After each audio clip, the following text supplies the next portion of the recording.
Israel is the world's largest supplier of koi. Israel have also developed a vaccine against the KHV virus for their koi, which is unvaccinated fish are also produced by Israel. They are fast approaching, and in some cases exceed, the quality of Japanese fish. They are a considerably less costly alternative to premium Japanese koi, and the average person would not be able to tell the difference. Some koi farm there was established for the purpose of exporting high-quality butterfly koi, which were intensively bred in a biologically secure environment.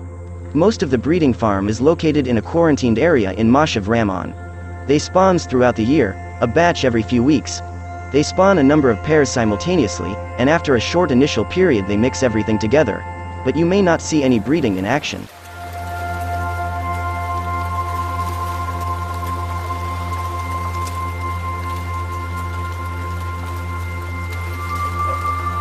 It is important to understand that the Israeli method of growing koi is quite different to that of the Japanese. The Japanese breeder concentrates on one or two varieties, and excels in these varieties, achieving a very high level of fish. These are the fish that are usually entered in competitions.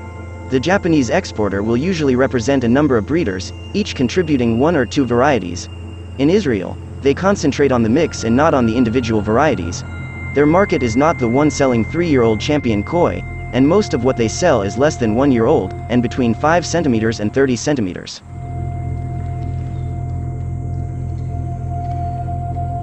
Another interesting fact, and quite the opposite of what many people think, Israeli and Japanese koi breeders are not in direct competition with each other but actually complement each other.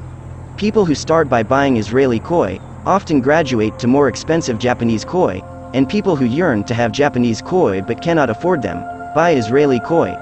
Japanese koi exports jumped quite significantly when Israeli koi entered the market, and the growth of sales of Japanese koi has a positive effect on sales of Israeli koi.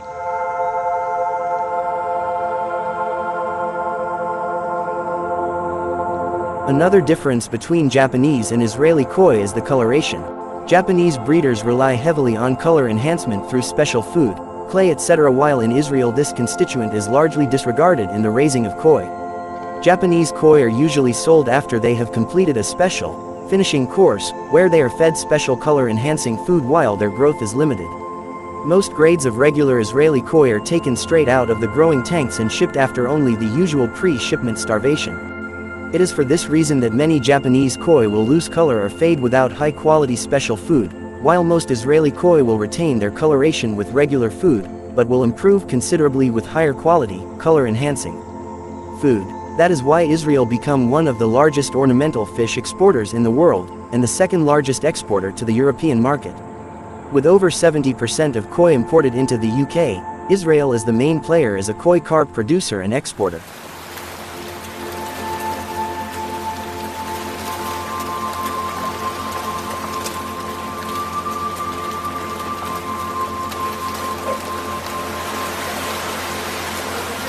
Because deserts are extremely dry, it is hard for humans, animals or plants to live in them. So how is an Israeli fishery running an ecological fish farm in the desert?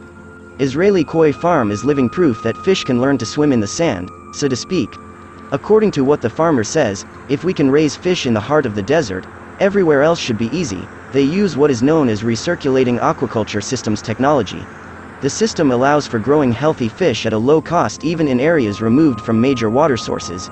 It's ecologically friendly and chemical and antibiotic-free. This is a technology that was originally developed to treat water.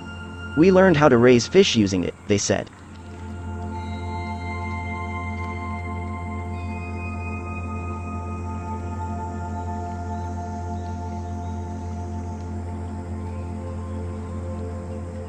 ROS is a technology where water is recycled and reused after mechanical and biological filtration and removal of suspended matter and metabolites, according to a definition provided by the National Fisheries Development Board in India, where the technology is also beginning to be used.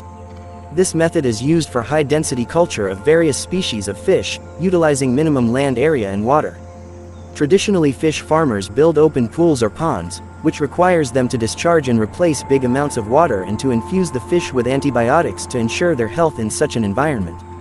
The pool's water is dumped onto the environment during water changes, infusing the earth with chemicals. The ROS system consumes almost no water. Most of the water is treated and recycled, however. The small quantities of discharged water, rather than simply being dumped, it is routed to a nearby olive grove to irrigate its fruit trees.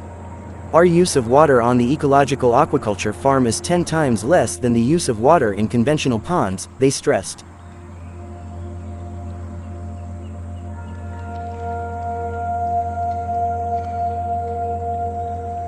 Land is also a valuable resource in Israel, and here, too, we have a huge advantage, they said.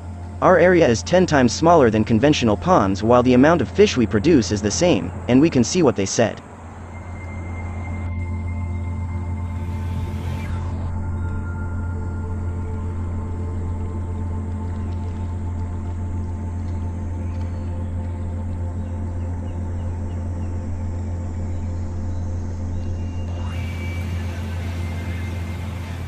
Israeli fish farmers are going to be forced to transition from conventional farming to industrial ecological farming.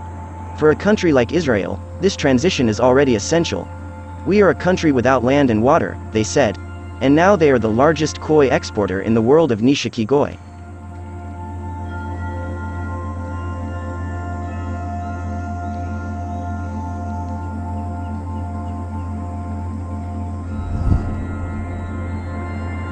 Did you enjoy the video? You can check out other videos from Fishy Wild, and don't forget to subscribe to this channel. I will be happy to see you again, and let's get in touch in the comments section.